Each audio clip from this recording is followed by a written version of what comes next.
ಹೇ friends, ನಾನು ಹಾಕುವಂಥ videos ಎಲ್ಲನೂ ನಿಮಗೆ ತುಂಬಾ ಚೆನ್ನಾಗಿ ಇಷ್ಟ ಆದರೆ ಇನ್ನಷ್ಟು ವಿಡಿಯೋಸ್ನ ಹಾಕ್ತಾ ಇರ್ತೀನಿ, ಇನ್ನಷ್ಟು ಅಪ್ಡೇಟ್ಸ್ನ ಹಾಕ್ತಾ ಇರ್ತೀನಿ. ಏನಾದರೂ ಕುಕ್ಕಿಂಗಲ್ಲಿ ಬೇಕು ಅಂತ ಹೇಳಿದ್ರೆ ನೀವು ಕಮೆಂಟ್ ಸೆಕ್ಷನಲ್ಲಿ ಹೇಳ್ಬೋದು. ಕಮೆಂಟ್ ಸೆಕ್ಷನಲ್ಲಿ ನೀವು ಹೇಳಿದ್ದನ್ನ ಖಂಡಿತವಾಗ್ಲೂ ಪಾಸಿಟಿವ್ ಆಗಿ ತಗೊಳ್ತೀನಿ. ಕಾನ್ವರ್ಸೇಷನ್ ಇದ್ರೆ ತುಂಬಾ ಚೆನ್ನಾಗಿರುತ್ತೆ. ಹಾಗಂತ ಕಂಟೆಂಟ್ ನಿಮಗೆ ಇಷ್ಟ ಆದರೆ ಚಾನಲ್ನ ಸಬ್ಸ್ಕ್ರೈಬ್ ಮಾಡ್ಕೊಳ್ಳಿ, ಶೇರ್ ಮಾಡಿ, ಹಾಗೇನೇನೆ ಒಂದು ಬಿಗ್ ಥಮ್ಸ್ ಅಪ್ ಕೊಡೋದನ್ನ ಮಾತ್ರ ಮರಿಬೇಡಿ ಅಂತ ಹೇಳ್ತಾ let's start the video.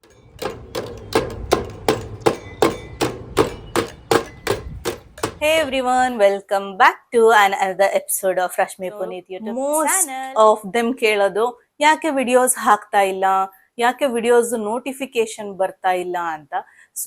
Notification ಏನಕ್ಕೆ ಬರ್ತಾ ಇರಲ್ಲ ಅಂತ ಹೇಳಿದ್ರೆ, ನೀವು ಸಬ್ಸ್ಕ್ರೈಬ್ ಮಾಡ್ಕೊಂಡಾಗ ನೀವಲ್ಲಿ ಆಲ್ ಅಂತ ಇರುತ್ತೆ ಅಥವಾ ಪರ್ಸನಲೈಸ್ಡ್ ಅಂತ ಇರುತ್ತೆ, ನನ್ ಅಂತ ಇರುತ್ತೆ. ನೀವು ಅಲ್ಲಿ ಹೋಗಿ ಆಲ್ ಅಂತ ಏನಿರುತ್ತೆ ಅದನ್ನ ಕ್ಲಿಕ್ ಮಾಡಬೇಕಾಗುತ್ತೆ. ಫಾರ್ ಎಕ್ಸಾಂಪಲ್, ನೀವು ಇವಾಗ ಸಬ್ಸ್ಕ್ರೈಬ್ ಮಾಡ್ಕೊಂಡಿರ್ತೀರಲ್ವಾ, ಸಬ್ಸ್ಕ್ರೈಬ್ಡ್ ಅಂತ ತೋರಿಸ್ತಾ ಇರುತ್ತೆ. ಸಬ್ಸ್ಕ್ರೈಬ್ ಮೇಲೆ ಒಂದು ಲಾಂಗ್ ಪ್ರೆಸ್ನ ಕೊಡಿ, ನಿಮ್ಗೆ ಅದು ಬರುತ್ತೆ ಆಲ್ ಮತ್ತೆ ಪರ್ಸನಲೈಸ್ಡ್ ನನ್ ಅಂತ ಬರುತ್ತೆ. ಅದರಲ್ಲಿ ಆಲ್ ಅನ್ನೋದಕ್ಕೆ ಟಿಕ್ ಕೊಡಿ. ಅವಾಗ ನಾನು ಏನೇ ಹಾಕಿದ್ರು ವಿಡಿಯೋಸ್ ಆಗಿರ್ಬೋದು ಅಥವಾ ಶಾರ್ಟ್ಸ್ ಆಗಿರ್ಬೋದು, ಅದರದ್ದು ನೋಟಿಫಿಕೇಶನ್ಸ್ ನಿಮಗೆ ಬರ್ತಾ ಹೋಗುತ್ತೆ. ಚಾನಲ್ನ ತುಂಬಾ ಜನ ವೀಕ್ಷಣೆ ಮಾಡ್ತಾ ಇದ್ದೀರಾ.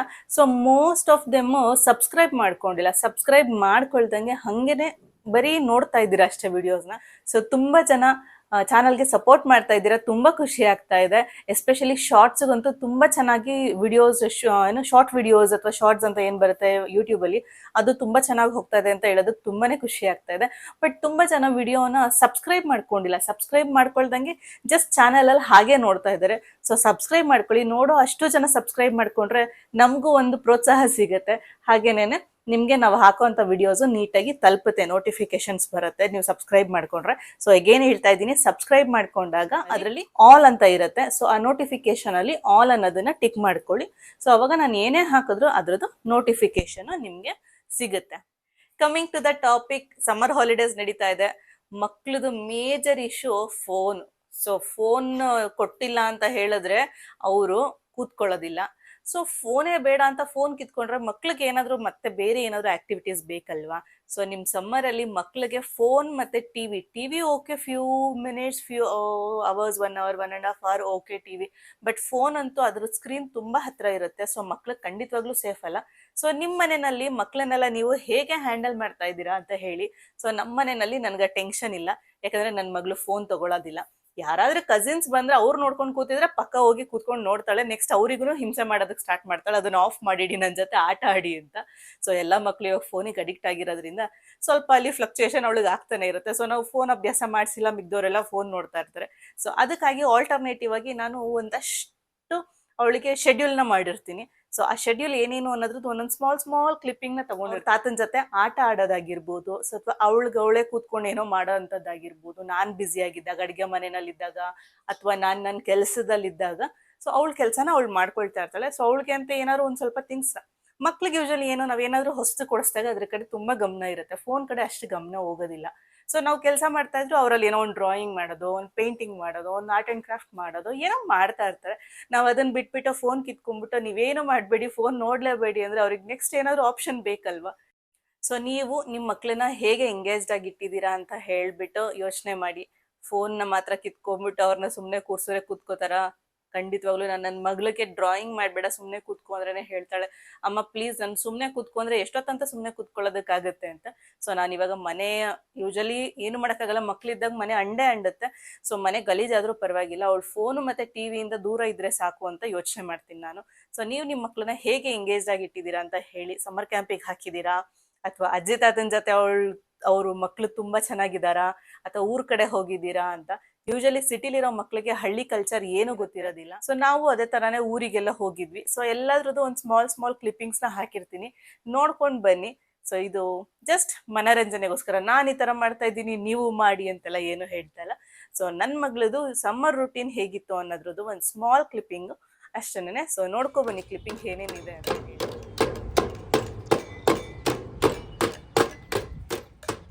ಕೇಳಿಸ್ಕೊಂಡ್ರಲ್ಲ, ಹೀಗೆ ಸೌಂಡ್ ಫುಲ್ಲಾಗಿರುತ್ತೆ complete summer. First glass painting. Glass ಪೇಂಟಿಂಗ್ದು ಒಂದು ಬಾಕ್ಸ್ ಬರುತ್ತೆ, ಅದರಲ್ಲಿ 2 ಆಪ್ಷನ್ ಇರುತ್ತೆ. 2 ಪ್ರಿಂಟ್ಸ್ ಅವರೇ ಕೊಟ್ಟಿರ್ತಾರೆ, ಹಾಗೆ ಕಲರ್ಸ್ ಕೂಡ ಇರುತ್ತೆ. ಅದು ಒಂದು. ಅದು ಬಿಟ್ಟರೆ ನೆಕ್ಸ್ಟು ಟಿ ವಿನಲ್ಲಿ ಯಾವುದಾದ್ರು ಸಾಂಗ್ ಬಂದರೆ ಅದಕ್ಕೆ ಡ್ಯಾನ್ಸ್ ಮಾಡೋದು.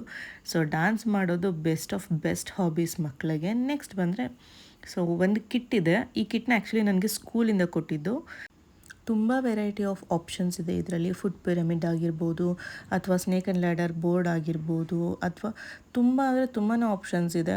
ಸಾಕಷ್ಟು ಆ್ಯಕ್ಟಿವಿಟಿಗೆ ಅಂತಲೇ ಆ ಬಾಕ್ಸ್ ಇರೋದು. ಸೊ ನಾನು ಆ ಬಾಕ್ಸ್ನ ಹಾಗೆ ಸೇವ್ ಮಾಡಿ ಇಟ್ಕೊಂಡಿದ್ದೀನಿ. ನನ್ನ ಮಗಳು ಜೂನಿಯರ್ KGನಲ್ಲಿದ್ದಾಗ LKGನಲ್ಲಿದ್ದಾಗ ಕೊಟ್ಟಿದ್ದ ಬಾಕ್ಸು.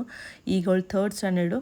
ಸೊ ಇಷ್ಟು ಇಯರ್ಸು ನಾನು ಅದನ್ನು ಹಾಗೆ ಇಟ್ಕೊಬಂದಿದ್ದೀನಿ. ಬಿಕಾಸ್ ಬೆಸ್ಟ್ ಆಫ್ ಬೆಸ್ಟ್ ಮಕ್ಳಿಗೆ ಆ ಬಾಕ್ಸ್ ಕೊಟ್ಬಿಟ್ರೆ ತುಂಬ ಚೆನ್ನಾಗಿ ಟೈಮ್ನ ಸ್ಪೆಂಡ್ ಮಾಡ್ತಾರೆ. ಅದನ್ನು ಬಿಟ್ಟರೆ ನೆಕ್ಸ್ಟ್ ಅವ್ರ ತಾತನ ಜೊತೆಯಲ್ಲಿ ಬೆಳಿಗ್ಗೆ ಎದ್ದೊಳ್ತಾ ಇದ್ದಂಗೆ ಸ್ಟಾರ್ಟ್ ಆದರೆ ರಾತ್ರಿ ಮಲ್ಕೊಳ್ಳೋವರೆಗೂ ಆಡ್ತಾನೆ ಇರ್ತಾರೆ ಇಬ್ಬರು ತಾತ. ಇದಾದಮೇಲೆ ಒಂದು ರೌಂಡ್, ಅದಾದಮೇಲೆ ಒಂದು ರೌಂಡು ಅಂತ. ಸೊ ಹಾಗಾಗಿ ಸ್ನೇಕ್ ಆ್ಯಂಡ್ ಲ್ಯಾಡರು, ಚೌಕಾಬಾರ ಇದಂತೂ ಕೌಂಟ್ಲೆಸ್ ರೌಂಡ್ಸ್ ಆಗೋಗ್ಬಿಟ್ಟಿದೆ. ಹಾಗೇನೇ ಅಷ್ಟೇ ಕೌಂಟ್ಲೆಸ್ ಜಗಳ ಕೂಡ ಆಗಿದೆ. ಸೊ ನನ್ನ ಮಗಳಿಗೆ ಕಾಯಿ ನೆಡ್ಸೋಕ್ಕೆ ಬರ್ದಿರಾ ಅಥವಾ ಎದುರುಗಡೆ ಇರೋರು ಚೆನ್ನಾಗಿ ಕಾಯಿ ಹಾಕಿ ಕಾಯಿ ಹೊಡೆದಾಗ ಅದೆಲ್ಲ ಆಗೋದಿಲ್ಲ, ನಾನು ಮತ್ತೆ ಹಾಕ್ತೀನಿ ಮತ್ತೆ ಆಡ್ತೀನಿ ಅಂತ ಹೇಳೋದಾಗಿರ್ಬೋದು. ಸಂಜೆ ಹೊತ್ತು ಒಂದು ಸ್ವಲ್ಪ ಸೈಕಲ್ ತೊಳೆಯೋ ಅಂಥದ್ದಾಗಿರ್ಬೋದು. ಅದಾದಮೇಲೆ ವಾಪಸ್ ಬಂದರೆ ಮತ್ತಿನ್ನೇನು ಓದೋದ್ರ ಕಡೆ ಅಂತೂ ಗಮನ ಇಲ್ಲ. ಹಾಲಿಡೇಸಲ್ಲಿ ಕೂತ್ಕೊಂಡು ಈ ಥರ ಕ್ಯೂಟ್ ಸ್ಕೆಚಸ್ನ ಮಾಡೋದು, ಡ್ರಾಯಿಂಗ್ಸ್ನ ಮಾಡೋದು. ಅದಾದಮೇಲೆ ಹಾಗೆ ಹೀಗೆ ಅಮ್ಮ ಮಗಳು ಒಂದು ಸ್ವಲ್ಪ ಆಚೆ ಹೋಗಿದ್ವಿ, ಹಾಗೆ ಫ್ಯಾಮಿಲಿ ಕೂಡ ಹೋಗಿದ್ವಿ. ನೆಕ್ಸ್ಟ್ ಬಂದರೆ ಇವರಿಬ್ರದ್ದು ಇದೇ ಆಟ. ಸೊ ಏನಾದರೂ ಇಟ್ಕೊ ಆಟ ಆಡು, ಇಲ್ಲ ಅಂದರೆ ಜಗಳ ಆಡು, ಇಲ್ಲ ಅಂದರೆ ಇನ್ನೇನಾದ್ರು ಒಂದು ತರಲೆ ಮಾಡು. ಸೊ ಇವರಿಬ್ರದ್ದು ಇದೇನೇ ಆಟ ಆಗಿತ್ತು ಕಂಪ್ಲೀಟ್ ಹಾಲಿಡೇಸ್ನಲ್ಲಿ. ಅದಾದಮೇಲೆ ಇಲ್ಲಿ ಐಸ್ ಕ್ಯೂಬ್ಸ್ನ ಇಟ್ಕೊಂಡು ನಾನು ಹಾಕ್ತೀನಿ ನಿನಗೆ ಅಂತ ಜಗಳ ಮಾಡ್ತಿದ್ದಾರೆ. ಸೊ ಇದು ಕೂಡ ಅಷ್ಟೇ ಆ ಕಿಟ್ಟಲ್ಲಿ ಬಂದಿದ್ದಂತಹ ಶೇಪ್ಸು. ಸೊ ಶೇಪ್ಸ್ನ ಯೂಸ್ ಮಾಡಿಕೊಂಡು ಪ್ಯಾಟರ್ನ್ಸ್ ಮಾಡೋದು. ಆ ಕಿಟ್ ಜೊತೆಯಲ್ಲಿ ಒಂದು ಮ್ಯಾನ್ಯುಯಲ್ ಕೂಡ ಕೊಟ್ಟಿರ್ತಾರೆ. ಅದರಲ್ಲಿರುತ್ತೆ ಕಂಪ್ಲೀಟ್ ಡೀಟೇಲ್ಸ್, ಏನೇನು ಹೇಗೆ ಮಾಡಬೇಕು ಅಂತ ಎಲ್ಲ ಕೂಡ ಅದರಲ್ಲಿ ಕಂಪ್ಲೀಟ್ ಡೀಟೇಲ್ಸ್ ಇರುತ್ತೆ. ಸೊ ಹಾಗೇನೇ ಆವಾಗ ಈಗ ಆಚೆ ಹೋದಾಗ ನೋಡಿ ಈ ಥರ ಎಲ್ಲ ಪೋಸ್ ಕೊಟ್ಕೊಂಡು ಫೋಟೋ ತಕ್ಕೊಂಡು ತರಲೆ ಮಾಡಿಕೊಂಡು ಮಜಾ ಮಾಡೋದು ನನ್ನ ಮಗಳು ಫೇವ್ರೆಟ್ ಹಾಬಿ. ಅದಾದಮೇಲೆ ಒಂದಷ್ಟು ಹೊಸ ಎಕ್ಸ್ಪೀರಿಯನ್ಸ್ಗಳನ್ನ ಮಾಡೋದಾಗಿರ್ಬೋದು, ಅಡ್ವೆಂಚರ್ ಆ್ಯಕ್ಟಿವಿಟೀಸ್ ಆಗಿರ್ಬೋದು, ಅಥವಾ ನಮ್ಮ ಲಕ್ಕಿಯ ಮುದ್ದು ಮಗಳನ್ನ ಮುದ್ದು ಮಾಡೋದಾಗಿರ್ಬೋದು. ಇದು ಕೂಡ ಅವಳ ಫೇವ್ರೆಟ್ ಹಾಬಿ. ಹಾಗೆ ಹೂ ಕೀಳೋದು, ಸಿಕ್ಕಿದ ಜಾಗದಲ್ಲಿ ಅದು ಯಾವ ಹೂನಾದರೂ ಆಗಿರ್ಬೋದು, ಕೀಳೋದೇನೆ. ಮತ್ತು ಮಧ್ಯದಲ್ಲಿ ಹಾಗೆ ಒಂದೊಂದು ಸ್ನ್ಯಾಕ್ಸ್ ಟೈಮು. ಅಮ್ಮಂದಿರಿಗೆ ಗೊತ್ತಿರುತ್ತೆ 2 ಅವರ್ಸಿಗೆ ಅಥವಾ 3 ಅವರ್ಸಿಗೆ ಒಂದು ಸೌಂಡ್ ಬರುತ್ತೆ, ಅಮ್ಮ ಹಸಿವಾಗ್ತಿದೆ, ಅಮ್ಮ ತಿನ್ನೋಕೆ ಏನಾದರೂ ಕೊಡಿ. ಅನ್ನ ಸಾಂಬಾರು ಅಂದಿದ ತಕ್ಷಣ ಬೇಡ ಬೇರೆ ಏನಾದರೂ ಕೊಡಿ ಅಂತ. ಸೊ ಹಾಗಾಗಿ ನಾನು ಈ ಥರದ್ದೇನೋ ಒಂದು ಟ್ರೈ ಮಾಡ್ತಾ ಇದ್ದೆ. ಸೊ ಇವರೆಲ್ಲ ಟೇಸ್ಟ್ ಹೇಗಿದೆ ಅಂತ ಹೇಳ್ತಾರೆ, ಬನ್ನಿ ನೋಡ್ಕೊಬರೋಣ. ಹೇಗಿದೆ ಸೂಪರಾ? ಸೊ ನೋಡ್ಕೊಂಬಂದ್ರಲ್ಲ. ಸೊ ನಿಮ್ಗೆ ಕ್ಲಿಪ್ಪಿಂಗ್ಸ್ ಇಷ್ಟ ಆದ್ರೆ, ಸೊ ನಾರ್ಮಲ್ ನಾವೇನೋ ಚಿಕ್ಕವರಿದ್ದಾಗ ಮಾಡ್ತಾ ಇದ್ವಿ, ಸ್ಮಾರ್ಟ್ ಫೋನ್ ಇಲ್ಲದೆ ಇರೋಂಥ ಟೈಮಲ್ಲಿ ಅದನ್ನೇನೆ. ಸೊ ಚೌಕಾಬಾರ ಆಗಿರ್ಬೋದು, ಹಾವು ಏಣಿ ಆಟ ಆಡೋದಾಗಿರ್ಬೋದು, ಅಥವಾ ನಮ್ಗಿಂತ ದೊಡ್ಡವ್ರ ಜೊತೆ ಮಕ್ಕಳು ನಾವೆಲ್ಲ ನಮ್ಗಿಂತ ದೊಡ್ಡವ್ರ ಜೊತೆ ಜಗಳ ಆಡೋದಾಗಿರ್ಬೋದು. ಅದು ಕೂಡ ಅವ್ರಿಗೆ ಬೆಸ್ಟ್ ಆಫ್ ಬೆಸ್ಟ್ ಮೆಮೊರೀಸ್ನ ಕೊಡುತ್ತೆ ದೊಡ್ಡವರಾದ್ಮೇಲೂ ಕೂಡ. ಸೊ ನಾವ್ ಹಿಂಗೆಲ್ಲ ಮಾಡಿದ್ವಿ ಅಂತ. ಅದೇ ಫೋನಲ್ಲಾದ್ರೆ ಏನ್ ಮಾಡ್ತಾರೆ, ಒಂದ್ ಬೆಡ್ಡಲ್ಲಿ ಹೋಗ್ತಾರೆ, ಎಲ್ಲ ಒಂದೊಂದ್ ಮೂಲೆಯಲ್ಲಿ ಫೋನ್ ಹಿಡ್ಕೊಂಡು ಕೂತ್ಕೋತಾರೆ. ಏನ್ ಮೆಮೊರಿ ಸಿಗುತ್ತೆ ಅವರಿಗೆ? ಜಗಳ ಆಡಿದ್ರು ಮೆಮೊರಿ ಇರುತ್ತೆ, ಆಟ ಆಡಿದ್ರು ಮೆಮೊರಿ ಇರುತ್ತೆ. ಆಟ ಆಡ್ಬೇಕಾದ್ರೆ ಆಟದಲ್ಲಿ ಸೋತ್ವಿ ಅಂತ ಹೇಳಿ ಆಟ ಎಲ್ಲ ಕೆಡಿಸಿ ಎದ್ದು ಓಡೋದು, ಅದು ಕೂಡ ಮೆಮೊರಿ ಇರುತ್ತೆ. ಸೊ ಹಾಗಾಗಿ ಮಕ್ಳಿಗೆ ಒಂದಷ್ಟು ಮೆಮೊರೀಸ್ನ ತುಂಬಿಕೊಡೋಣ, ಅವ್ರ ಚೈಲ್ಡ್ಹುಡ್ನ ತುಂಬಾ ಚೆನ್ನಾಗಿ ಮಾಡೋಣ. ಆದಷ್ಟು ಮಕ್ಳಿಗೆ ಫೋನ್ನ ಅವಾಯ್ಡ್ ಮಾಡಿ, ಎಸ್ಪೆಷಲಿ ಊಟ ಮಾಡಿಸ್ಬೇಕಾದ್ರೆ. ಸೊ ಊಟ ಮಾಡ್ಬೇಕಾದ್ರೆ ತುಂಬಾ ಮಕ್ಳು ಫೋನ್ನ ನೋಡ್ತಾರೆ. ಸೊ ಈ ಮೇಜರ್ ವಿಡಿಯೋನೇ ಮಕ್ಳಿಗೆ ಫೋನ್ ಕಮ್ಮಿ ಮಾಡಿಸಿ ಅಂತ. ಸೊ ನಮಗ್ ಸ್ವಲ್ಪ ಕೆಲಸ ಜಾಸ್ತಿ ಆಗುತ್ತೆ, ದ್ಯಾಟ್ಸ್ ಓಕೆ ಫೈನ್. ನಮ್ಮ ಮಕ್ಳಿಗೋಸ್ಕರ ನಾವು ಒಂದ್ ಸ್ವಲ್ಪ ಟೈಮ್ ಮಾಡ್ಕೊಳ್ಳಿಲ್ಲ ಅಂದ್ರೆ ಹೇಗೆ? ಸೊ ಹಾಗಾಗಿ ಎಸ್ಪೆಷಲಿ ಚಿಕ್ಕ ಮಕ್ಳು, ಸ್ಕೂಲ್ಗೆ ಹೋಗೋ ಮಕ್ಳಾಗಿರ್ಬೋದು, ಅವರಿಗೆ ಫೋನ್ನ ಆದಷ್ಟು ಕಮ್ಮಿ ಮಾಡಿ.